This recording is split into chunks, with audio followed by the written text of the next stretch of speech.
गाडीत बसलेल्या प्रवाशांना रस्त्यावर उतरून फायनान्स कंपनी गाडीचा ताबा घेऊ शकते का? नमस्कार, मी ॲडव्होकेट कैलास नाईक, कोर्ट कचेरी या यूट्यूब चॅनलवर आपले स्वागत आहे।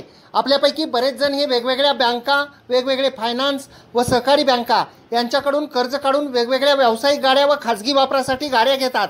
आर्थिक अडचणीमुळे बँकेचे फायनान्स कंपनीचे हप्ते थकतात। हप्ते थकल्यानंतर बँका, फायनान्स कंपन्या यांनी नेमलेले वसुली एजंट हे आपल्या मालकीच्या असलेल्या बसला, ट्रकला किंवा वेगवेगळ्या वाहने कोठे आहेत याचा शोध घेऊन रस्त्यावर वाहने जाताना दिसली की ते अडवतात। शारीरिक हिंसाचार करून, प्राणघातक हल्ला करून किंवा धमक्या देऊन त्या वाहनामध्ये बसलेल्या लोकांना खाली उतरवून वाहनाचा ताबा घेतात।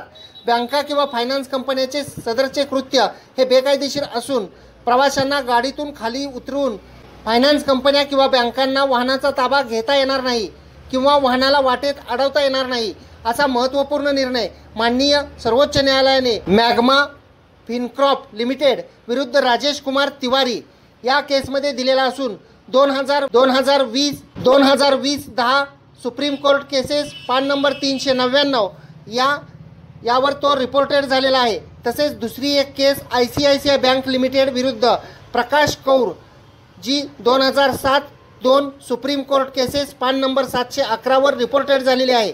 व्हिडिओ आवडल्यास व्हिडिओला शेअर करा। कोर्ट कचेरी या यूट्यूब चॅनलला सबस्क्राईब करा। कोर्ट कचेरी या ऑफिशियल इंस्टाग्राम व फेसबुक पेजला फॉलो करा।